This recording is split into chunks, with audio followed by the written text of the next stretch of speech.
Hi, I'm Cynthia Schiller. Please like and subscribe, hit that notification bell. We're going to talk about narcissist relationships. They're all about energy. So during the love bombing stage, they are high energy. They are trying to secure that supply and they're doing everything that they can. So we're falling more and more in love with them. We're giving back to them, feeding off each other's energy, mirroring each other. And then all of a sudden the narcissist gets tired. It's just like, if we were to go on a hike, so we're hiking and we're keeping up the pace and you and I are having the day together and then you start getting tired. So I got to start getting a little slower. And so then I'm like, okay, have you rested? And so we start picking up the pace again. And then if you do that over and over and over again without stopping, it's just a little rest. Okay, we're going to keep going. Eventually it gets too exhausting.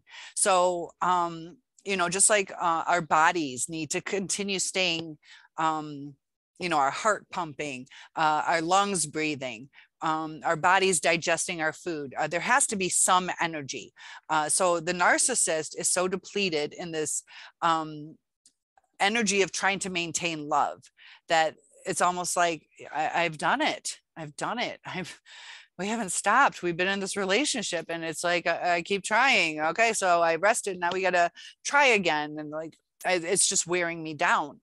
They need to get at their comfort level, their energy level. Remember, they're so depleted because they don't have love. And, when you guys are in love, it's like everything is perfect. You have energy. You don't need to sleep as much, just snuggling next to your honey bunch will get you through the day. For, I don't know, you sleep 3-4 hours instead of full 8 hours. To the narcissist though, is now they're at this energy level.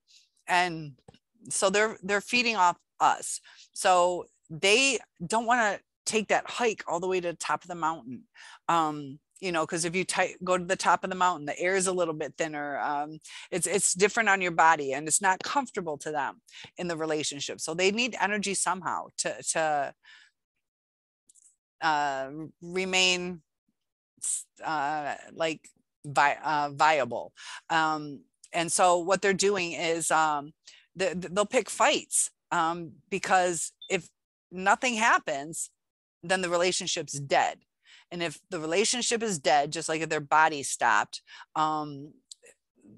they don't necessarily want to be dead because then they got to, go get another supply. They want to continue on just for that supply. So that's where the devaluation comes in, because at this time, as a relationship, the hiking back and forth, relationship back and forth with trying and not trying, without stopping, they just start picking fights. They start cutting us down. They start changing our good mood so we can mirror them because they're just too tired to go back up to the top.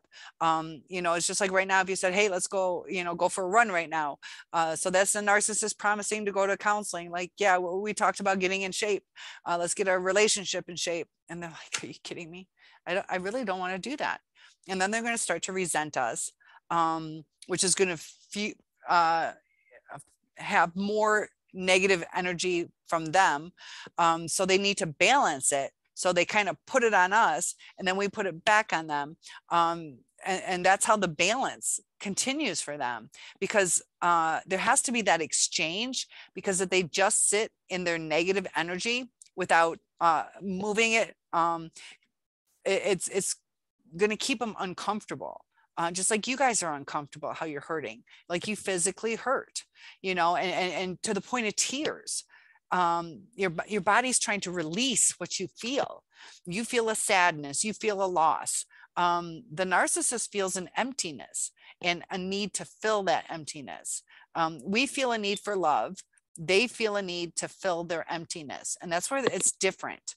And they need it more instantaneously than we do. We want to be, calm in our person, but ourselves, but, we make wiser choices. We're not just going to, next man or woman comes by and that's who your soulmate is.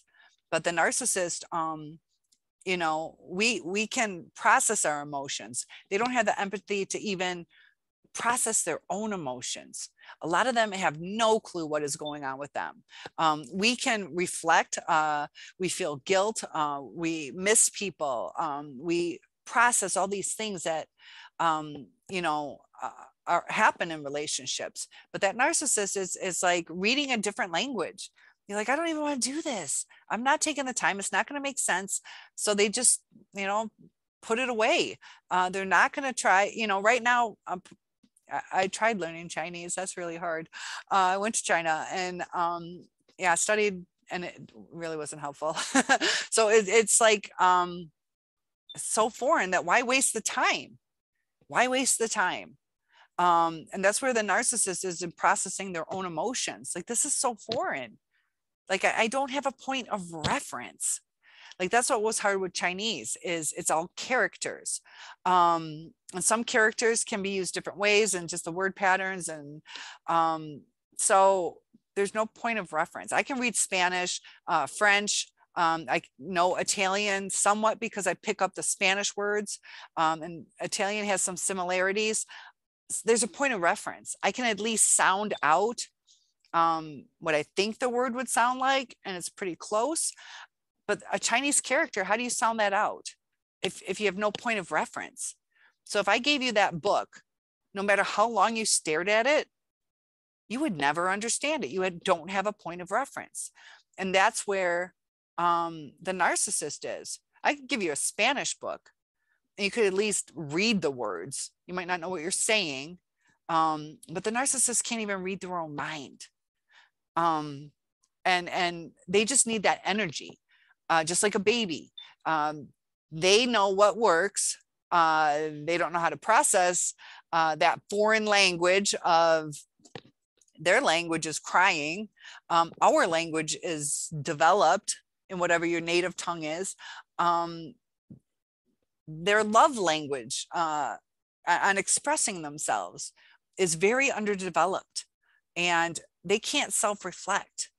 If they try to, it's just like me giving you that Chinese book. You're going to get frustrated. When people are frustrated, they act out. And when you're more hypersensitive because you're frustrated, you know, you lash out at people. You don't really think about them. We kind of self-reflect a little bit and feel bad and try to change our reactions. But the narcissist is just off the cuff reacting. And it's all about that energy balance. So I just thought it was interesting that that is just like that hike, you know, like starting out, all right, we're going to do this. And things are going along. And then we have to slow down if we want to stay with our partner on a hike. And then we can motivate them, like, all right, here we go. Let's do it a little bit more. And then it's, you know, time goes by, and they don't have the stamina for a true relationship. So that's why they can't love. They don't have the stamina. And it's not like when you're empty, you can't build up the stamina because you don't have the tools. If you didn't have legs and didn't have prosthetics, you can't build up the stamina to walk. You don't have the tools. You know, if you had prosthetics, you could build up stamina, but they don't have the tools necessary to maintain a relationship or to increase their love stamina. They just use whatever works, you know. That's why it's a supply to them. They just have to latch onto something and just take all they can. So please like and subscribe. One-on-ones are available, and I love suggestions and comments. So I'll see you in the next video. Have a good day.